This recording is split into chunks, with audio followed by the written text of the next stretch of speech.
विषय है आज का कि सरकारों पर नैतिकता और देशभक्ति लागू क्यों नहीं होती है। ये बहुत गंभीर सवाल है, गंभीर प्रश्न है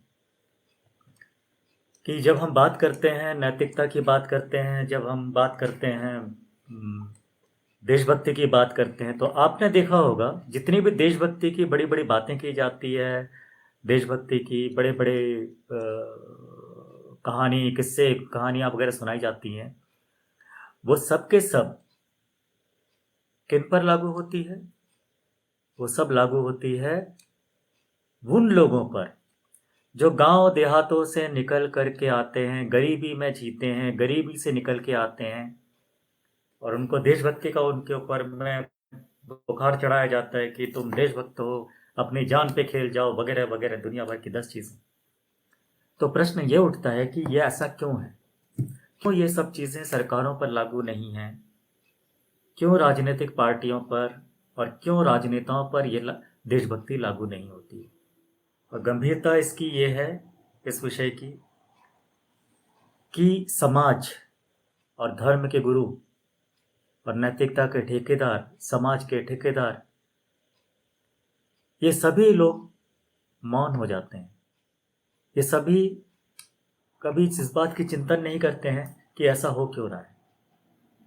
क्यों हम ये मान के चलते हैं कि ये लोग भगवान हैं और ये लोग जो मन करें ये कर सकते हैं, ये जिनका इनके पास में इनको जो अधिकार दिया है, ये चाहे ये देश को बर्बाद करें या कुछ भी करें या पूरा देश को बंधक बना लें, हमको कुछ नहीं बोलना है, हमको शांति से तमाशा देखना है। अगर मान लेता हूँ जो अभी हालत है, कोई व्यक्ति आपके घर पे चला जाए और आ करके वो बोले कि भाई साहब कल से आप घर से बाहर मत निकलना, तो क्या करेंगे आप बोलेंगे कि भाई क्यों नहीं निकल? वो बोलेगा बाहर निकलोगे तो हम तुम्हारी टांग तोड़ देंगे, हम तुम्हारे हाथ पैर तोड़ देंगे। तो क्या करोगे आप? पुलिस के पास जाओगे कि वो बंदा मुझे धमकी दे रहा है, घर से निकलने नहीं दे रहा है, यही होगा। लेकिन जब सरकारें ही आपको घर के अंदर बंधक बना लेती हैं, तब आप क्या करेंगे? किसके पास जाएंगे? पुलिस उसके पास, सेना उसके पास, किसके पास जाएंगे शिकायत लेके आप? अब तो आप अदालत के पास भी जा नहीं सकते क्योंकि अदालत भी कुछ नहीं कर सकती। अब चूंकि अदालत भी कुछ नहीं कर पाएगी, सरकार के हाथ में है और सरकार ने आपको बंधक बना के रख दिया है, आपका रोजगार ठप है, आपका बिजनेस ठप है, आपका व्यापार ठप है, आपकी आमदनी ठप है, आपका सब सुख चैन छीन रखा है, आप घर के अंदर बंधक हैं, आपकी स्वतंत्रता छीन ली गई है। आप भारत के संविधान के हिसाब से जो आपको स्वतंत्रता प्रदान की गई थी, भारत में स्वतंत्र रूप से जीने की जो आपका मौलिक अधिकार था, वो तो आपसे छीन लिया गया है। ये एक प्रकार से डिक्टेटरशिप नहीं है, ये डिक्टेटरशिप ही है। इसको ये नहीं कह सकते कि ऐसा लगभग ऐसा हो गया, लगभग इमरजेंसी लागू हो गया, या इमरजेंसी ही है। जैसा जैसा का चक्कर नहीं है। ये मत सोचिए कि ऐसा था और वैसा, ये तानाशाही ही है। ये लागू हो चुका है। आप अपने ही घरों में, अपने ही जगह में बंधक बना के रख दिए हैं फर्जी महामारी के नाम पर। आप ये देखिए कि ये जिस चीज को इतना लागू करते हैं, लेकिन इतने ठोस उसमें रखते हैं, लेकिन जब इनका चुनाव होता है, जब इनके इलेक्शन होते हैं, जब इनकी खुद की कोई रैलियां निकलनी होती है सरकार की, तब फिर ये सब चीजें लागू नहीं होती। ये अगर ये महामारियां हैं तो सरकारें बिजनेस कैसे कर रही हैं, सरकारें लेन देन कैसे कर रही हैं, और सरकार जमीनों की खरीद फरोख्त कैसे कर रही है, सरकार देश कैसे बेच रही है और बाकी संस्थानों को कैसे बेच रही है। जब महामारी तो सब पे लागू होनी चाहिए ना, तब तो सारे कारोबार ठप हो जाने चाहिए। सिर्फ आम आदमी का कारोबार ठप क्यों है? आम नागरिकों का कारोबार ठप क्यों है? अदानी अंबानी का कारोबार तो ठप नहीं है, सरकारों का कारोबार ठप नहीं है, राजनेताओं का कारोबार ठप नहीं है, राजनीतिक पार्टियों का कारोबार ठप नहीं है, इनमें से किसी का भी कारोबार ठप नहीं है। सारा काम चल रहा है इनका, सारे इनके संसद में काम हो रहे हैं, सारे बिल पास हो रहे हैं, सारी वसूली हो रही है, लोगों के टैक्स वसूले जा रहे हैं, दुनिया भर की सारी चीजें, सब चीज चल रहा है। कुछ भी सरकारी इसमें लेवल पे कोई चीज रुका पड़ा है? नहीं रुका है। तो फिर प्रश्न उठता है कि जो नैतिकता की बात करते हैं, जो देशभक्ति की बात करते हैं, वो चीजें सरकारों पर लागू क्यों नहीं होती? वो चीज़ें राजनीतिक पार्टियों पर लागू क्यों नहीं होती हैं? वो देश की जनता पे ही लागू क्यों है? वो आम लोग, गरीब लोगों पर ही लागू क्यों है? देश के लिए बलिदान दे दो, आ जाओ, सरफरोशी की तमन्ना अब हमारे दिल में है, बड़े बड़े ये इस तरह की चीजें बोली जाती हैं। ये कैसी सरफरोशी है कि अपने ही देश की जनता को अपने बंधक बना के रख दिया है? कैसी सरफरोशी है? अपने ही देश की जनता को लूट रहे हो आप, कैसी सरफरोशी है? ये बातें सरकारों पे लागू क्यों नहीं होती हैं, राजनेताओं पे लागू क्यों नहीं होती हैं? ये बहुत बड़ा सवाल है जो मुझे बार बार परेशान करता है। और जब भी ये सवाल उठता है, सारे के सारे दुम दबा के भाग जाते हैं। ना तो कोई धर्मगुरु आता है वहां पे बात करने के लिए, ना कोई दूसरा आएगा। सब वहां से निकल लेते हैं। आप सवाल करो, चाहे सोशल मीडिया में सवाल रख दो, चाहे पूछो, सब गायब हो जाएंगे। पूछेगा कोई, देखने भी नहीं आएगा, कोई झांकने भी नहीं आएगा।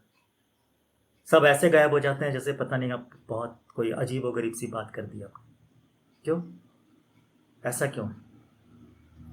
क्या ऐसी वजह है कि हम जो नैतिकता की बात करते हैं, जो देशभक्ति की बात करते हैं, या बच्चों को पढ़ाते हैं, गरीबों को पढ़ाते हैं, सैनिकों को पढ़ाते हैं, अपने देश के लिए बलिदान हो जाओ, अपने देश के लिए, उनसे तो आप बलिदान मांग लेते हो, लेकिन ये राजनेता और सरकारें बलिदान कर रही हैं कुछ? क्या बलिदान कर रहे हैं लोग?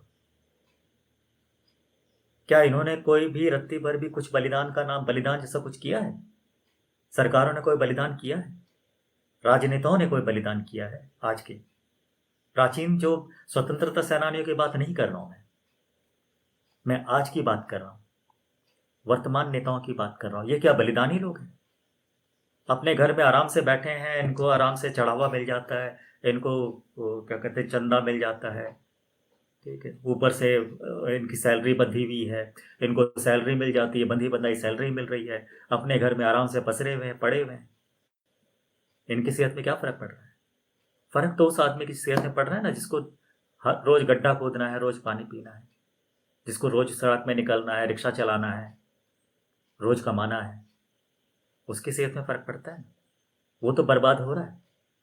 फिर आपको, आपने जो सरकारी महामारी फैलाई हुई है, वो कोई बाहर से आई हुई तो है नहीं, आपने खुद ही इंपोर्ट की है वो। जब सरकारी महामारी फैली थी तो आप रैलियां करवाने में लगे थे ताकि ज़्यादा से ज़्यादा लोगों में फैले, और फिर उसके बाद दोषी जनता को बता रहे हैं। आप जनता को दोष दे रहे हैं। दोषी कौन है? सरकार ही तो दोषी है, राजनेता ही तो दोषी है, राजनीतिक पार्टियां ही तो दोषी हैं। फिर आप उसके बाद में उस पर आप वैक्सीन लगवा रहे हैं। आप वैक्सीन की गारंटी भी नहीं दे सकते हो कि ये वैक्सीन का लाभ होगा नहीं होगा। आप जबरदस्ती लोगों को लगवा रहे हो। आपको खुद को नहीं पता कि इसका क्या असर होगा, क्या नहीं होगा। जब आपको खुद को नहीं पता है, जो कंपनी बना रही है उनको खुद को नहीं पता है इसका क्या असर होगा, उससे क्या नुकसान होने वाला है, क्या लाभ होने वाला है। कितने लोग उसके वैक्सीन लगाने के बाद में मर मर जा रहे हैं, कितने लोग दुनिया भर की और दूसरी बीमारियों में ग्रस्त हो रहे हैं। क्या उन सब की चिंता नहीं करती सरकार? और जो सरकारें अपने ही देश के नागरिकों के हितों के लिए नहीं सोचती है, जो सरकारें अपने ही देश के नागरिकों के प्रति भावनात्मक रूप से लगाव नहीं रखती है, क्या वो सरकारों को, उन्हें, उन राजनेताओं को हम देशभक्त कह सकते हैं? किसी भी रूप में हम कह सकते हैं उनको देशभक्त? कैसे? हम कैसे कह सकते हैं उनको देशभक्त? नैतिकता की जहां तक बात होती है तो नैतिकता तो कहीं दिखाई नहीं देती मुझे। सरकारों के अंदर नैतिकता तो कहीं दिखाई देती ही नहीं है। आपको दिखती है नैतिकता कहीं? सरकारें नैतिक होते हैं? कहाँ देखी आपने सरकार नैतिक होती है? सरकार में आ जाओ, उसके बाद नैतिकता वगैरह सब उठा के फेंक दिया जाता है। उधर नैतिकता का कोई काम ही नहीं है।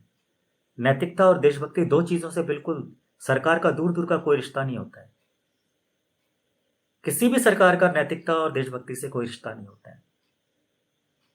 लेकिन सरकार के नाम पर जब सरकार किसी की जमीन छीनने जा रही होगी, जब सरकार किसी पे जबरदस्ती कोई अत्याचार करना चाहती है, तब फिर सेना को वहां पे सामने खड़ा कर देंगे, पुलिस को सामने खड़ा कर देंगे, जाओ जी तुम देशभक्त हो, तुम देशभक्ति के नाम पर जाओ, या तो अपनी जान दे दो या उनकी जान ले लो। अपने ही देश के नागरिकों को आप मरवा देते हो उनके हाथों, और आपको लगता है कि यह देशभक्ति है। सारी जनता बैठ के तमाशा देख रही है। तो जब नैतिकता और देशभक्ति दोनों ही नहीं है सरकारों में, तो हम कैसे कह सकते हैं कि ये लोग कहीं से भी देश के लिए या जनता के हित के लिए कुछ सोचते होंगे? आपको इस पूरे कार्यकाल काल के अंदर में अभी तक जो समय गुजरा है, जितना समय बीता है, क्या आपको ऐसा लगा कि इन्होंने देश के लिए, देश की जनता के हितों के लिए कोई कार्य किया हो? ये वैक्सीनेशन भी क्या जनता के हितों के लिए है? नहीं, इसमें जनता का कोई हित नहीं है। एक फर्जी महामारी आप बाहर से ला करके छोड़ देते हो कि भाई साहब ये बीमारी है, उसके नाम पे आप दुनिया भर का लाखों करोड़ों अरबों का कारोबार कर देते हो। 4 दिन का इलाज, 5 दिन के इलाज के लिए आप 3-3 लाख रुपए हॉस्पिटल में बेचारे गरीब भरते हैं। वो चाहे घर बेच के भरें, क्या करें, उसको सरकार उससे कोई लेना देना नहीं। वो अपने परिजनों को बचाने के लिए 3 लाख, 4 लाख, 5 लाख रुपए इकट्ठा कर करके अस्पतालों को जमा कर रहे हैं। क्या सरकार को ये सब चीज़ की चिंता होती है? नहीं होती। जब इन सब चीज़ की चिंता नहीं, हम कैसे कहें, कैसे मान लें कि सरकार देशभक्त है? हम कैसे मान लें कि सरकार नैतिक है? जो सरकारें नैतिक नहीं हैं, जो सरकारें राष्ट्र के हित के लिए चिंतन नहीं करती है, जो सरकारें जनता के हितों के लिए चिंतन नहीं करती है, उन्हें हम नैतिक और देशभक्त कैसे मान लें? तो यहाँ नैतिकता की जहाँ बात आती है, यहाँ कुछ नैतिक नहीं है। सिर्फ एक खोखला डायलॉग चलता है बस।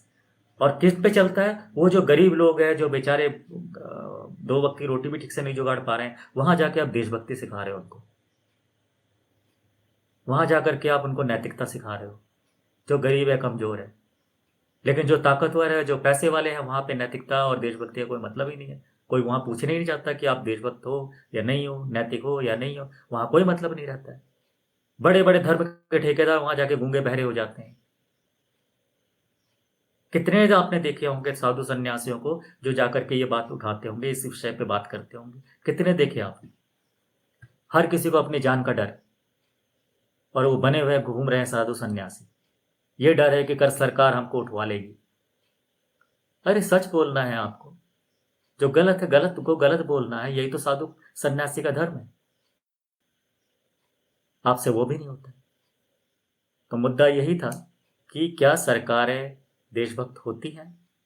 तो मेरे तरफ से मेरा जो निष्कर्ष निकला अभी तक का, इतने वर्षों का जो मैंने अध्ययन किया है, जितना मैंने जाना समझा है, उसके अनुसार तो मैं साफ कह सकता हूँ, स्पष्ट कह सकता हूँ कि सरकारों का और राजनीतिक पार्टियों का नैतिकता और राष्ट्रभक्ति या देशभक्ति से कोई संबंध नहीं होता। इनका कोई लेना देना नहीं। ये सब बिकाऊ लोग हैं।